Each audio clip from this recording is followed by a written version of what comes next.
So I want you to imagine this. You've got all the hoity-toity Democrats rolling into Chicago for their Democratic National Convention, now featuring Kamala Harris.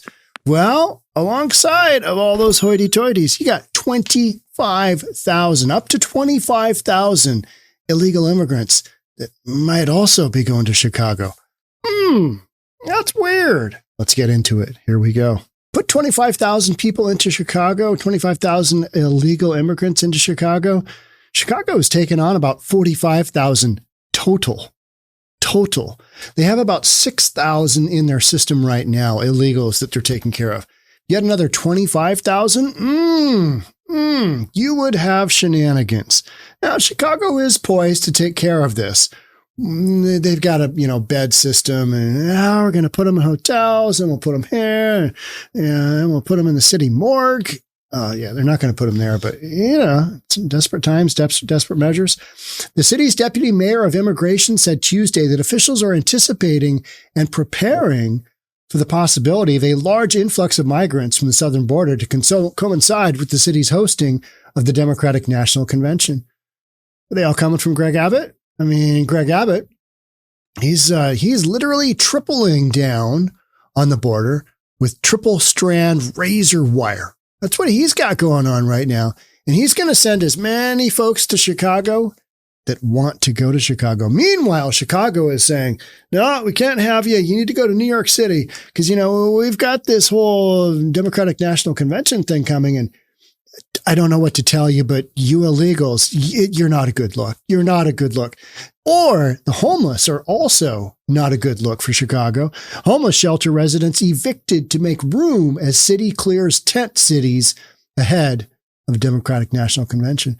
Now, what Let's Go Brandon Johnson has said is, no. These encampments, they've been long overdue for, being swept. So, you can't really. Democratic National Convention coming into town.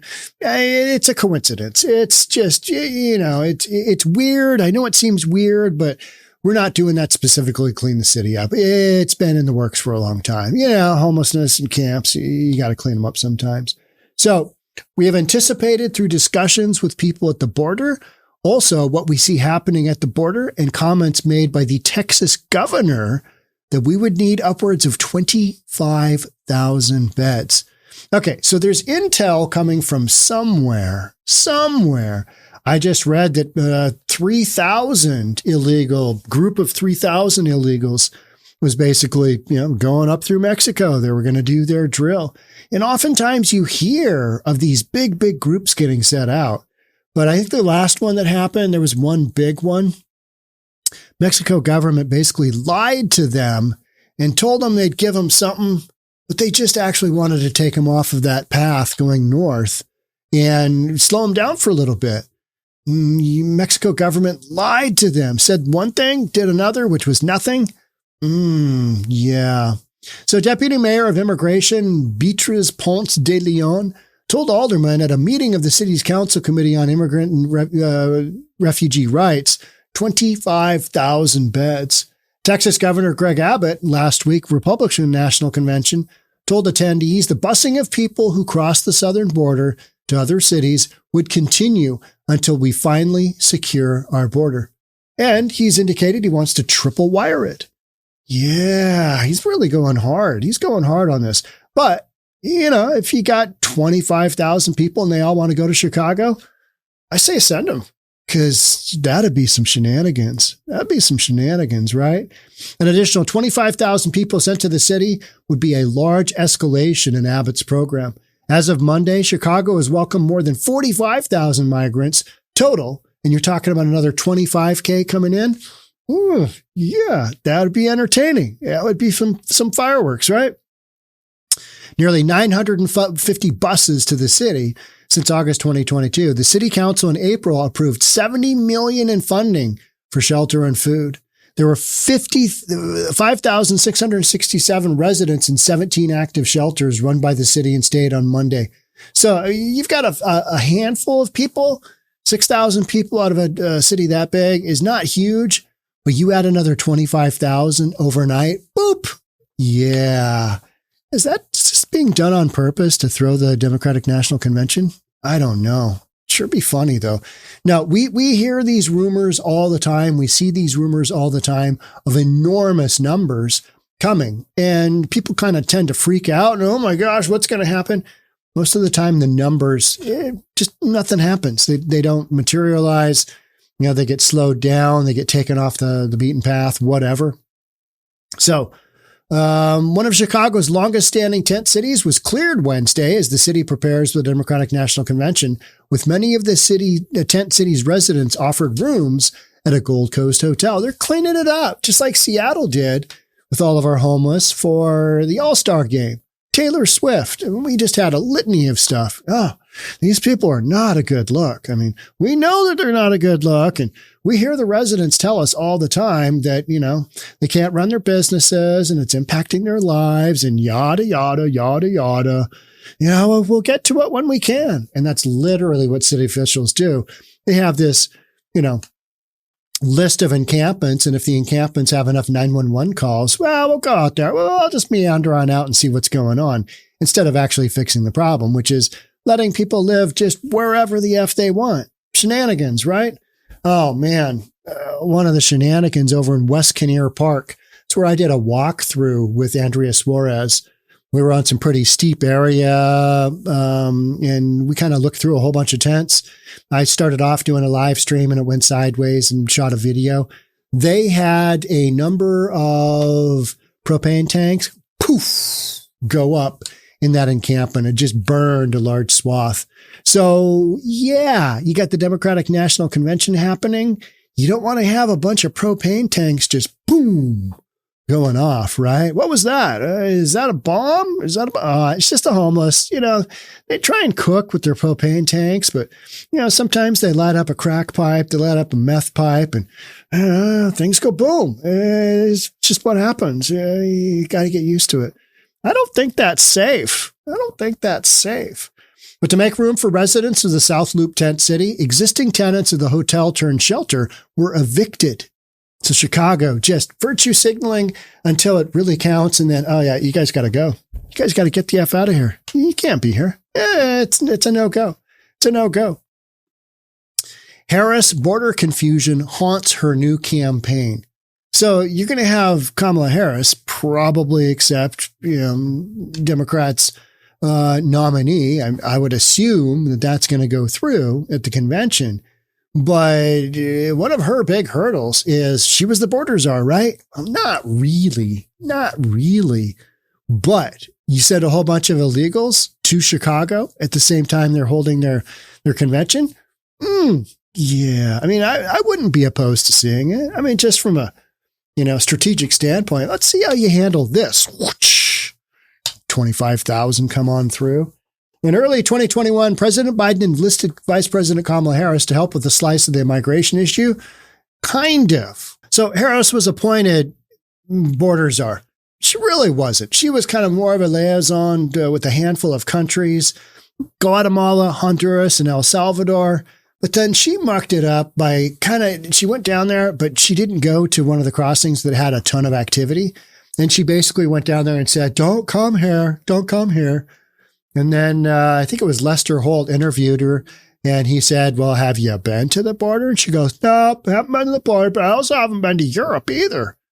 She's got some real issues. So I could see Greg Abbott, if he's got them on hand, if he's got the illegals on hand, just bum rushing Chicago. Hey, you guys want to go to Chicago, right? Chicago? You guys good with Chicago? Get you on a bus, get you on a train, get you on a plane, send you to Chicago. Yeah. Just a mess with the Democrats and their national convention. I think that could happen. And I think this is part of some of that, but we'll just have to wait and see exactly how many illegals actually go. Because what we're hearing is that the numbers right now are almost historic lows. Because, Biden basically, he went to Mexico for help, and Mexico said, yep, we'll help you out till the end because we're buddies to the end of the election. We'll help you out. So I would expect a large number of folks now before the elections happen, because it's not looking good. I mean, Trump has already said, hey, if I get elected, I'm going to deport some of you. Now, how many? Who knows? Will he actually do it? Probably not, right? He'll get on the pathway of evicting, returning to their countries of origin. He'll get on that pathway, but I don't think there's going to be a mass deportation day one of his presidency. All right, all 5 million of you out, go, leave now. I mean, the logistics of that are just, nutso, right? Not happening. But it sounds good to a country that is absolutely fed up and tired with having a wide open, porous border. It's just, it's not how things are supposed to be. But it's how Biden's been operating, or whomever has been operating, because now we've got a situation where Biden has stepped down as nominee, right? But because he's mentally deficient to run the country. He's mentally deficient to run a lemonade stand. I mean, he can't work out where he is. He can't get off a stage. He doesn't know what he's talking about. And, what I jokingly continue to say is, Trump's over there looking at him as he's talking, and Biden's just saying a bunch of nonsense. And Trump's like, I don't know what he just said at the end of that last sentence there, but I don't think he did either. I mean, that's just so classic, right? It's so classic Trump. But Biden was the one who set him up because he gave him all of this material. So now that Kamala is the border czar, she's not the border czar, but she is the, de facto nominee. She's going to have to answer to, hey, what about the border? Weren't you the border czar? It's going to be one of her big sticking points. Hey, you did such a stupendous job with the southern border. Why don't you just go ahead and run the country? How about we just have you run the country? You're doing such a great job. Great job. I mean, you talk to us like we're infants. Here's what this is. And she goes through her little diatribe, and it's like, man, you were an attorney general? Huh. Yeah. Interesting. Well, so will 25,000 pounce on Chicago? Probably not. But even if 5,000 do, yeah, that could be for some fireworks, right? So at the same time, we've got this whole narrative of, well, she's not really the border czar. She wasn't really ever the border czar. She kind of was, and she blew that. The Biden campaign has been going on offense, blaming Republicans for killing a bipartisan border deal that was terrible. That was terrible. It was a terrible bill, and all it did is allow for elevated numbers of illegals coming into the country to be normalized. So that whole thing, to me, if you haven't looked at that bill and looked at what the numbers were inside of that bill, you're just parroting what Democrats have been saying and touting a decline in border numbers following a new strict executive action that could have been followed. Though instead of doing, 94 executive actions, Biden could have not done those, not stopped building the wall, not do all of these executive deals where he's basically just opened the border up wide open. Well, Kamala Harris, she's going to have to answer for some of that. Hey, you were the border czar, and things got just crazy. The shenanigans were endless. The numbers were wildly out of control. What happened there? What happened there? And she'll cackle and give just some ridiculous explanation that makes no sense, because it's a ridiculous explanation and makes no sense. Yeah. Whereas Trump, he's got the numbers on the border, at least the border anyway, right? I mean, you can't dispute that. His numbers were 45-year lows, I think they were, as far as illegals coming into the country.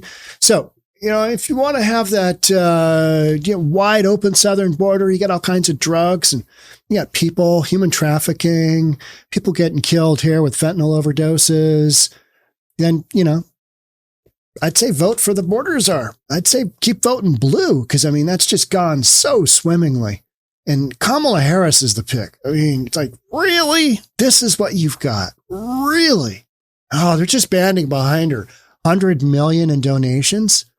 You know what? This is just, I'm recording this for you, not even a week after Biden stepped down. What we're seeing right now is the initial surge to this is going to be great. This is the best thing ever.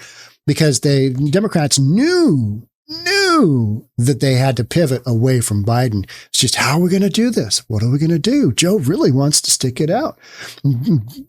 Jill really wants to stick it out. And they feel like man, if that presidential debate wasn't your indicator, I don't know what was. Yeah, Trump said some whoppers. He said some stuff that, may not have been 100% correct. He might have had a couple of exaggerations in there, but nothing compared to the gibberish that our fearless leader of the free world came up with. What are you talking about? Yeah, we need to get a new guy in here. This guy is done. He is toast. The timer has dinged. We need to get him out. He is cooked. He is baked. Let's move on. So who do we bring in? Oh yeah, Kamala Harris, the border czar. It's going to be great. It's going to be great. Wild stuff, right? Wild times that we're in. This stuff going down. Trump gets shot in the air. I mean, you literally can't Hollywood script this. The whole thing. Just crazy. All right, that's it for me on this one. Thanks so much for being here. I will catch up with you in the next. Until then, see you in the next one. Bye for now.